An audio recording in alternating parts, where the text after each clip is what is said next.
नमस्कार दोस्तों, स्वागत है आप सभी का आपके अपने YouTube चैनल शुरू क्लासेस पर। तो दोस्तों आज हम आप लोगों के बीच आरपीएससी सेकंड ग्रेड की वर्ल्ड जियोग्राफी लेकर आ गए हैं। जी हाँ दोस्तों, विश्व भूगोल लेकर आ गए हैं आप लोगों के बीच।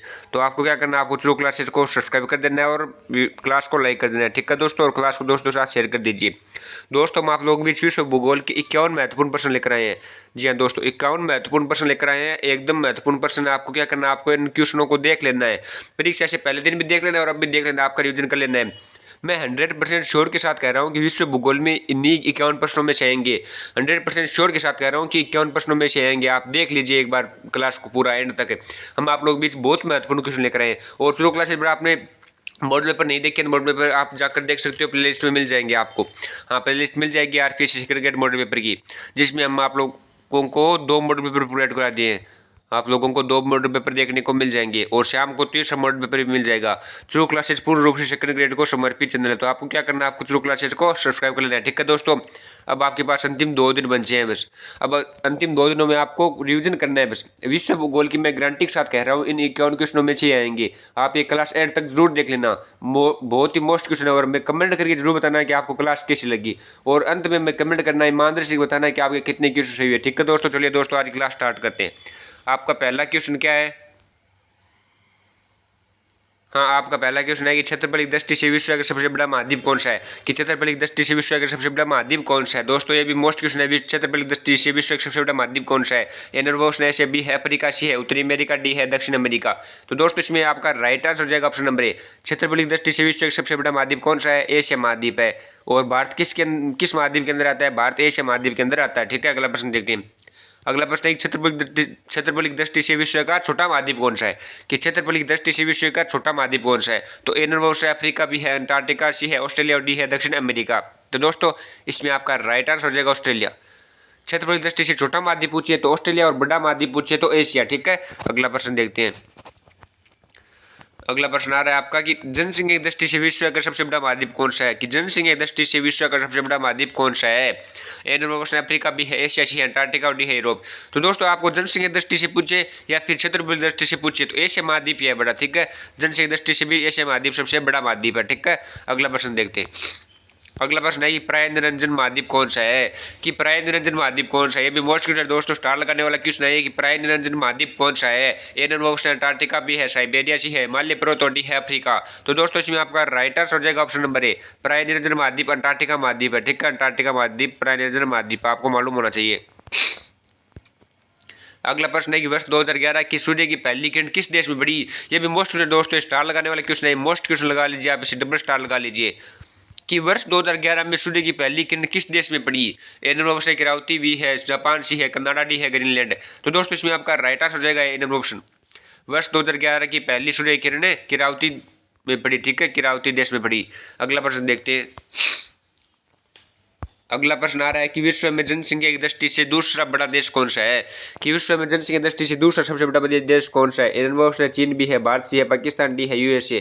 तो दोस्तों इसमें आपका राइट आंसर हो जाएगा ऑप्शन नंबर बी। विश्व में जनसंख्या की दृष्टि से भारत है दूसरा सबसे बड़ा देश और पहला देश पूछे तो चीन है, ठीक है। पहले स्थान पर चीन है और दूसरे स्थान पर भारत है। अगला क्वेश्चन है कि सबसे प्राचीन महासागर कौन सा है? ये वेरी वेरी मोस्ट क्वेश्चन है, सबसे प्राचीन महासागर कौन सा है? ट्रिपल स्टार लगा लीजिए आप इस क्वेश्चन के। कि सबसे प्राचीन महासागर पूछ लिया आपको कि कौन सा है, तो ए नंबर ऑप्शन है अटलांटिक महासागर, बी है हिंद महासागर, सी है प्रशांत महासागर और डी है आर्कटिक महासागर। तो दोस्तों इसमें आपका राइट आंसर हो जाएगा ऑप्शन नंबर सी। सबसे प्राचीन महासागर कौन सा है? प्रशांत महासागर है सर जी, सबसे प्राचीन महासागर है प्रशांत महासागर, आपको मालूम होना चाहिए। ऑप्शन नंबर सी इसका राइट आंसर हो जाएगा, ठीक है। अगला प्रश्न देखते हैं। अगला प्रश्न आ रहा है कि निम्नलिखित में से कौन सा देश का स्थल अवध है?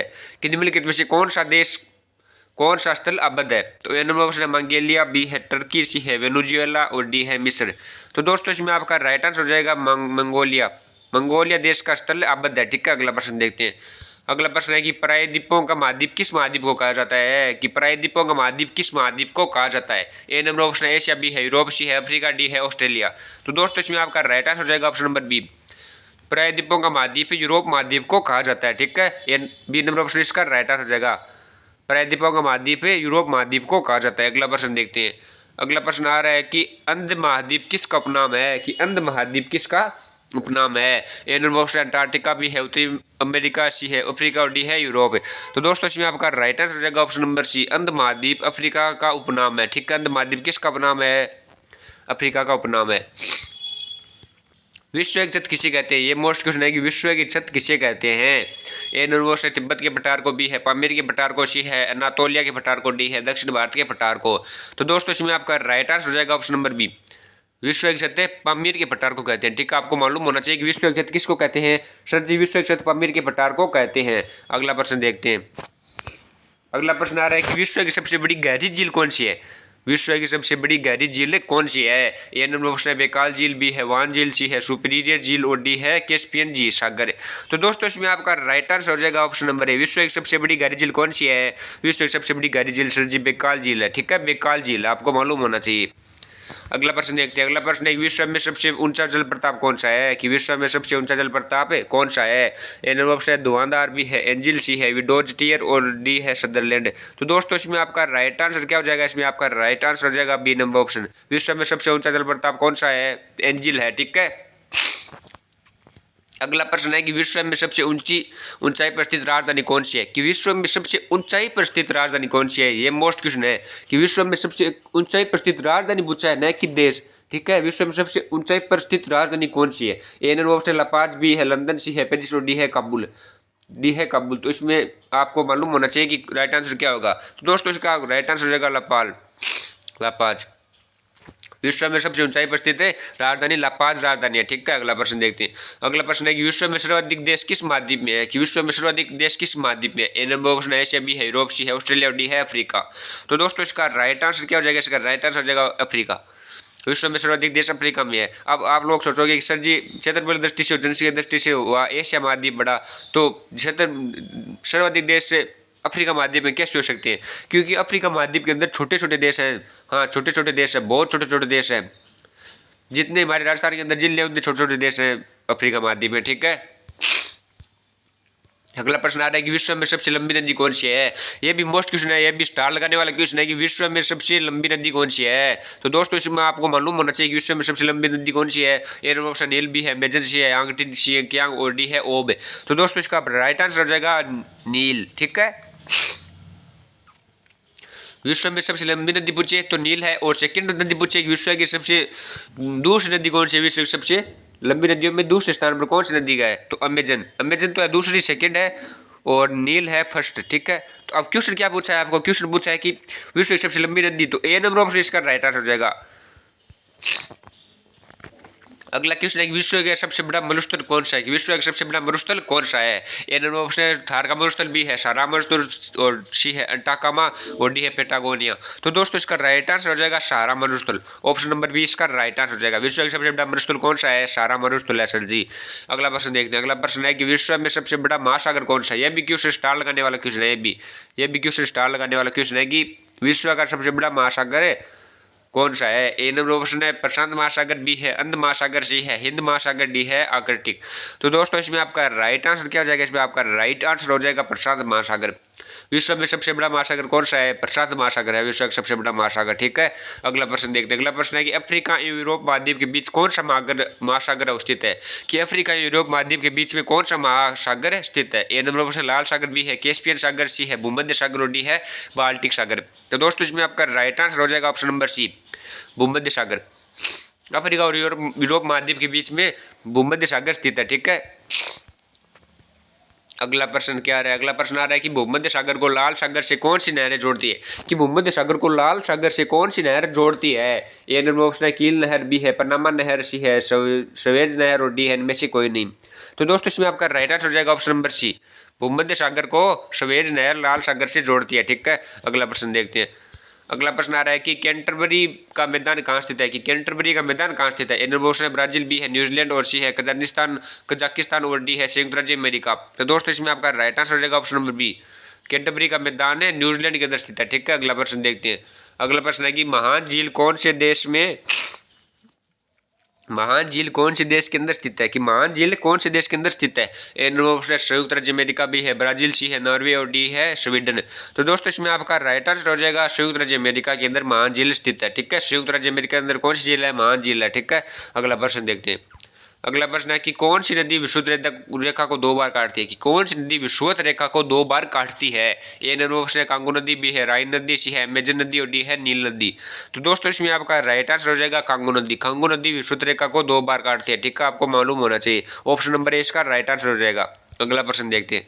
अगला प्रश्न आ रहा है कि प्रत्येक ज्वार भाटे के बाद कितने समय बाद आएगा, कि प्रत्येक ज्वार के बाद भाटा कितने समय बाद आएगा। मोस्ट क्वेश्चन है ये, स्टार लगाने वाला क्वेश्चन है कि प्रत्येक ज्वार के बाद भाटा कितने समय के बाद आएगा। ए नंबर ऑप्शन 6 घंटे, बी है 6 घंटे 13 मिनट, सी है 6 घंटे 26 मिनट और डी है 6 घंटे 52 मिनट। तो दोस्तों इसमें आपका राइट आंसर हो जाएगा ऑप्शन नंबर बी, 6 घंटे 13 मिनट के बाद भाटा आएगा, ठीक है। 6 घंटे 13 मिनट के ज्वार के बाद भाटा आएगा, ये बी नंबर ऑप्शन इसका राइट आंसर हो जाएगा। अगला प्रश्न देखते हैं। अगला प्रश्न है कि गल्फ स्ट्रीम कहाँ से पैदा होती है, कि गल्फ स्ट्रीम कहाँ से पैदा होती है। ए नंबर ऑप्शन है हडसन की खाड़ी, बी है मेक्सिको की खाड़ी, सी है बंगाल की खाड़ी और डी है फारस की खाड़ी। तो दोस्तों इसमें आपका राइट आंसर हो जाएगा ऑप्शन नंबर बी, इसका राइट आंसर हो जाएगा। मेक्सिको की खाड़ी से गल्फ स्ट्रीम पैदा होती है, ठीक है, आपको मालूम होना चाहिए। ऑप्शन नंबर बी इसका राइट आंसर हो जाएगा। अगला प्रश्न देखते हैं। अगला प्रश्न है कि तापमान को प्रभावित करने वाला कारक कौन सा है, कि तापमान को प्रभावित करने वाला कारक है कौन सा है। ए नंबर ऑप्शन अक्षांश, बी है प्रचलित पवन, सी है धाराएं और डी है उपयुक्त छवि। तो दोस्तों इसमें आपका राइट आंसर क्या हो जाएगा option number B. Option number D इसका राइट आंसर हो जाएगा। तापमान को प्रभावित करने वाले कारक में अक्षांश भी शामिल है, प्रचलित पवनें भी शामिल है, धाराएं भी शामिल है। तो ऑप्शन नंबर डी इसका राइट आंसर हो जाएगा। हाँ, ऑप्शन नंबर डी इसका राइट आंसर हो जाएगा। अगला क्वेश्चन देखते हैं। अगला क्वेश्चन आ रहा है कि वायुमंडल के गठन में मुख्यतः किसका योगदान है, कि वायुमंडल के गठन में मुख्यतः किसका योगदान है। ए नंबर ऑप्शन है ठोस कण, बी है जलवाष्प, सी है गैसीय और डी है सभी। तो दोस्तों इसमें आपका राइट आंसर हो जाएगा ऑप्शन नंबर डी। वायुमंडल के गठन में ठोस कण और जलवाष्प और गैस से इन तीनों का योगदान है, ठीक है। अगला प्रश्न देखते हैं। अगला प्रश्न है कि सूर्य की पराबैंगनी किरणें का अवशोषण किस गैस से करती है, कि सूर्य की पराबैंगनी किरणों का अवशोषण कौन सी गैस से होता है। ए नंबर ऑप्शन ऑक्सीजन, बी है ओजोन, सी है हाइड्रोजन और डी है हीलियम। तो दोस्तों इसमें आपका राइट आंसर हो जाएगा option number B, ozone gas से सूर्य की पराबैंगनी किरणों का अवशोषण होता है, ठीक है। ऑप्शन नंबर बी इसका राइट आंसर हो जाएगा। अगला प्रश्न देखते हैं। अगला प्रश्न है कि अधिक जलवाष्प कहाँ पर पाई जाती है, कि अधिक जलवाष्प कहाँ पर पाई जाती है। ए नंबर ऑप्शन है विषुवत रेखा पर, बी है ध्रुवों पर और सी है मरुस्थलों पर और डी है उपयुक्त में से कोई नहीं। तो दोस्तों इसमें आपका राइट आंसर हो जाएगा ऑप्शन नंबर ए, अधिक जलवाष्प विषुवत रेखा पर पाई जाती है। ऑप्शन नंबर ए इसका राइट आंसर हो जाएगा। अगला प्रश्न आ रहा है कि वायुमंडल का सर्वाधिक परिवर्तनशील है, कि वायुमंडल में सर्वाधिक परिवर्तनशील कौन सी चीज है। ए नंबर ऑप्शन है गैस, बी है जलवाष्प, सी है धूलकण और डी है तापमान। तो दोस्तों इसमें आपका राइट आंसर हो जाएगा बी नंबर ऑप्शन, जलवाष्प वायुमंडल का सर्वाधिक परिवर्तनशील है। अगला प्रश्न है कि वायुमंडल का सर्वाधिक गर्म कौन होता है, कि वायुमंडल में सर्वाधिक गर्म कौन होता है। ए नंबर ऑप्शन है प्रातःकाल, बी है दोपहर, सी है दोपहर के बाद और डी है देर शाम। तो दोस्तों इसमें आपका राइट आंसर हो जाएगा ऑप्शन नंबर सी, दोपहर के बाद सब सर्वाधिक गर्म होता है, ठीक है। ऑप्शन नंबर सी इसका राइट आंसर हो जाएगा। अगला प्रश्न आ रहा है कि समस्त प्रकार की वायुमंडलीय घटना किस परत में संपादित होती है, कि समस्त प्रकार की वायुमंडलीय घटना किस परत में संपादित होती है। ए नंबर ऑप्शन है मंडल, बी है ओजोन मंडल, सी है परिवर्तन मंडल और डी है समताप मंडल। तो दोस्तों इसमें आपका राइट आंसर हो जाएगा ऑप्शन नंबर सी, समस्त प्रकार की वायुमंडलीय घटना परिवर्तन मंडल में घटित होती है। ऑप्शन नंबर सी इसका राइट आंसर हो जाएगा। अगला प्रश्न देखते हैं। अगला प्रश्न है कि रेडियो तरंग किस परत से परिवर्तित होकर आती है, कि रेडियो तरंग किस परत से परिवर्तित होकर आती है, परावर्तित होकर। ए नंबर मध्य मंडल, बी है आयन मंडल, सी है ब्राह्मी मंडल और डी है ताप मंडल। तो दोस्तों इसमें आपका राइट आंसर हो जाएगा ऑप्शन नंबर बी, आयन मंडल। रेडियो तरंग आयन मंडल से परावर्तित होकर आती है। ऑप्शन नंबर बी इसका राइट आंसर हो जाएगा। अगला प्रश्न है कि वायुदाब की पेटियों की संख्या कितनी है, कि वायुदाब की पेटियों की संख्या कितनी होती है। ए नंबर ऑप्शन है 5, बी है 7, सी है 3, डी है 11। तो दोस्तों इसमें आपका राइट आंसर क्या हो जाएगा, इसमें आपका राइट आंसर हो जाएगा ऑप्शन नंबर बी, वायुदाब की पेटियों की संख्या कितनी होती है, 7 होती है। ऑप्शन नंबर बी इसका राइट आंसर हो जाएगा। अगला प्रश्न है कि वायुदाब की गर्म होने की प्रक्रिया क्या है, कि वायुमंडल के गर्म होने की प्रक्रिया क्या है। ए नंबर ऑप्शन है संवहन, बी है संचालन, सी है विकिरण और डी है ये सभी। तो दोस्तों इसमें आपका राइट आंसर हो जाएगा ऑप्शन नंबर डी, यानी वायुमंडल के गर्म होने में संवहन भी महत्वपूर्ण भूमिका निभाता है और संचालन भी और विकिरण भी, ये तीनों ही हो जाएंगे। तो ऑप्शन नंबर डी इसका राइट आंसर हो जाएगा ये सभी। अगला प्रश्न है कि ग्रीन हाउस इफेक्ट का परिणाम क्या है, कि ग्रीन हाउस इफेक्ट का परिणाम क्या है। ए नंबर ऑप्शन है तापमान का बढ़ना, बी है तापमान का घटना, सी है मानसून बनना, डी है उपरोक्त में से कोई नहीं। तो दोस्तों इसमें आपका राइट आंसर हो जाएगा option number A, green house effect का परिणाम क्या है, तापमान का बढ़ना। ऑप्शन नंबर ए इसका राइट आंसर हो जाएगा। ग्रीन हाउस इफेक्ट का परिणाम है तापमान का बढ़ना। अगला क्वेश्चन देखते हैं। अगला क्वेश्चन है कि भोपाल गैस कांड कब हुआ। स्टार लगा लीजिए आप इस क्वेश्चन की। मोस्ट क्वेश्चन है कि भोपाल गैस कांड कब हुआ। ए नंबर ऑप्शन है 2 या 3 दिसंबर 1984, बी है 2-3 सितंबर 1984, सी है 2-3 दिसंबर 1986, डी है 2-3 सितंबर 1986। तो दोस्तों इसमें आपका राइट आंसर हो जाएगा ऑप्शन नंबर ए 2-3 दिसंबर 1984, ठीक है, को भोपाल गैस कांड हुआ। स्टार लगा लीजिए आप इस क्वेश्चन के। अगला क्वेश्चन है कि ग्रीन हाउस इफेक्ट के लिए जिम्मेदार गैस कौन सी है। कि ग्रीन हाउस इफेक्ट के लिए जिम्मेदार गैस है कौन सी है। इन नंबर CO2, बी है O3, सी है मीथेन और डी है क्लोरोफ्लोरोकार्बन CFC। तो दोस्तों इसमें आपका राइट आंसर हो जाएगा ऑप्शन नंबर ए CO2 यानी कार्बन डाइऑक्साइड गैस है ग्रीन हाउस इफेक्ट के लिए जिम्मेदार गैस है, ठीक है। अगला प्रश्न देखते हैं। अगला प्रश्न है कि सूर्य कर्क रेखा पर लंबवत कब चमकता है। कि सूर्य कर्क रेखा पर लंबवत कब चमकता है। ए नंबर ऑप्शन है 21 जून, बी है 22 दिसंबर, सी है 21 मार्च और डी है 23 जुलाई। तो दोस्तों इसमें आपका राइट आंसर हो जाएगा ऑप्शन नंबर ए 21 जून को सूर्य कर्क रेखा पर लंबवत चमकता है। स्टार लगा लीजिए आप इस क्वेश्चन के। अगला क्वेश्चन है कि 22 दिसंबर को सूर्य लंबवत कहाँ पर चमकता है। तो कर्क रेखा, मकर रेखा, भूमध्य रेखा, फिर इनमें से कोई नहीं। तो दोस्तों इसमें आपका राइट आंसर हो जाएगा मकर रेखा पर सूर्य लंबवत कब चमकता है 22 दिसंबर को। और कर्क रेखा पर कब चमकता है। कर्क रेखा पर आप देख सकते हो 21 जून को, ठीक है। अगला क्वेश्चन है कि चंद्र ग्रहण की स्थिति को होता है। स्टार लगा लीजिए। मोस्ट क्वेश्चन है कि चंद्र ग्रहण की स्थिति को होता है। ए नंबर अमावस्या को, बी है पूर्णिमा को, सी है अष्टमी को, डी है दूज को। तो दोस्तों इसमें आपका राइट आंसर हो जाएगा ऑप्शन नंबर बी चंद्र ग्रहण पूर्णिमा को होता है, ठीक है। अगला प्रश्न देखते हैं। अगला प्रश्न है कि सूर्य एवं पृथ्वी के बीच चंद्रमा के आ जाने पर कौन सा ग्रहण होता है। कि सूर्य एवं पृथ्वी के बीच चंद्रमा आ जाता है तो कौन सा ग्रहण होता है। ए नंबर चंद्र ग्रहण, बी है सूर्य ग्रहण, सी है दोनों, डी है इनमें से कोई नहीं। तो दोस्तों इसमें आपका राइट आंसर कौन सा हो जाएगा। इसमें आपका राइट आंसर हो जाएगा सूर्य ग्रहण। चंद्रमा, सूर्य एवं चंद्रमा की पृथ्वी के बीच चंद्रमा आ जाता है तो कौन सा होता है। सूर्य ग्रहण होता है, ठीक है। अगला प्रश्न है कि सूर्य में सर्वाधिक गैस कौन सी पाई जाती है। सूर्य में सर्वाधिक गैस है कौन सी पाई जाती है। ये भी मोस्ट क्वेश्चन है। ए ऑप्शन है हाइड्रोजन, बी है मीथेन, सी है ऑक्सीजन और डी है इनमें से कोई नहीं। तो दोस्तों इसमें आपका राइट आंसर हो जाएगा ऑप्शन नंबर ए सूर्य में सर्वाधिक गैस है हाइड्रोजन पाई जाती है, ठीक है। हाइड्रोजन गैस सूर्य में सर्वाधिक पाई जाती है। अगला प्रश्न है कि सूर्य की सतह का तापमान होता है। कि सूर्य की सतह का तापमान कितना होता है। ए नंबर ऑप्शन है 6000 डिग्री सेल्सियस, बी है 2 लाख डिग्री सेल्सियस और सी है 12,000 डिग्री सेल्सियस और डी है 9, इनमें से कोई नहीं। तो दोस्तों इसमें आपका राइट आंसर हो जाएगा ऑप्शन नंबर ए सूर्य की सतह का तापमान 6000 डिग्री सेल्सियस होता है, ठीक है। अगला प्रश्न देखते हैं। अगला प्रश्न है कि पृथ्वी का निकटतम पड़ोसी ग्रह है। कि पृथ्वी का निकटतम पड़ोसी ग्रह कौन सा है। ए नंबर से शुक्र, भी है बुध, सी है मंगल और डी है ये सभी। तो दोस्तों इसमें आपका राइट आंसर हो जाएगा ऑप्शन नंबर ए शुक्र ग्रह पृथ्वी का निकटतम पड़ोसी ग्रह है, ठीक है। ऑप्शन नंबर ए इसका राइट आंसर हो जाएगा। अगला प्रश्न देखते हैं। अगला प्रश्न है कि सौर परिवार का सबसे बड़ा ग्रह कौन सा है। कि सौर परिवार का सबसे बड़ा ग्रह कौन सा है। ए नंबर ऑप्शन है मंगल, बी है पृथ्वी, सी है बृहस्पति और डी है शनि। तो दोस्तों इसमें आपका राइट आंसर हो जाएगा ऑप्शन नंबर सी सौर परिवार का सबसे बड़ा ग्रह कौन सा है। बृहस्पति ग्रह, ठीक है। अगला प्रश्न देखते हैं। अगला प्रश्न है कि भूमध्य सागर किसको छूता है। कि भूमध्य सागर किसको छूता है। ए नंबर ऑप्शन है अफ्रीका को, भी है एशिया को और सी है यूरोप को, डी है ये सभी। तो भूमध्य सागर अफ्रीका को भी छूता है, एशिया को भी छूता है और यूरोप को भी छूता है। तो इसमें ऑप्शन नंबर डी इसका राइट आंसर हो जाएगा ये सभी, ठीक है। अगला प्रश्न है कि 0 डिग्री से यानी 0 डिग्री देशांतर रेखा क्या कहलाती है। ए नंबर ऑप्शन है भूमध्य रेखा, बी है दृष्टि तिथि रेखा, सी है, ठीक है, 0 डिग्री देशांतर रेखा क्या कहलाती है। ग्रीनविच रेखा कहलाती है। ऑप्शन नंबर सी इसका राइट आंसर हो जाएगा, ठीक है। ऑप्शन नंबर सी इसका राइट आंसर हो जाएगा। अगला प्रश्न देखते हैं। अगला प्रश्न है कि भूमध्य रेखा किस महाद्वीप से होकर नहीं गुजरती है। कि भूमध्य रेखा कौन से महाद्वीप से होकर नहीं गुजरती है। ए नंबर ऑप्शन एशिया, बी है अफ्रीका, सी है दक्षिण अमेरिका और डी है यूरोप। तो दोस्तों इसमें आपका राइट आंसर हो जाएगा ऑप्शन नंबर डी भूमध्य रेखा यूरोप महाद्वीप से होकर नहीं गुजरती है। अगला प्रश्न है कि कुल अक्षांश कितने हैं। कि कुल अक्षांश कितने हैं। तो आपको कंफ्यूज नहीं होना, ये दो छोड़ दीजिए आप। 360 और 119 से नहीं हो सकता। आप इन दोनों ऑप्शनों में कंफ्यूज हो गए कि 180 डिग्री है फिर 181 डिग्री है। तो मैं आपको बता दूं कि कुल अक्षांश है 181 डिग्री है। ऑप्शन नंबर 20 का राइट आंसर हो जाएगा। हाँ, रट लीजिए सही इस क्वेश्चन को कि कुल अक्षांश कितने 181 डिग्री है, ठीक है।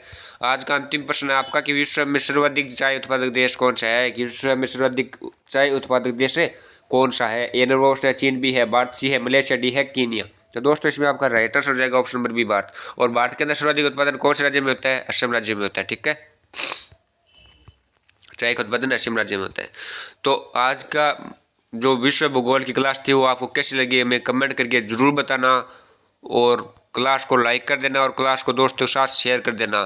तो दोस्तों हमने आप लोगों को 51 क्वेश्चन कराए विषय भूगोल में जो बहुत ही महत्वपूर्ण थे। तो आपको क्या करना है, आपको चुरू क्लासेज को सब्सक्राइब कर देना और मैं कमेंट करके जरूर बताना कि आपको क्लास कैसी लगी। दोस्तों आप चुरू क्लासेज पर आपको मॉडल पेपर भी मिल जाएंगे।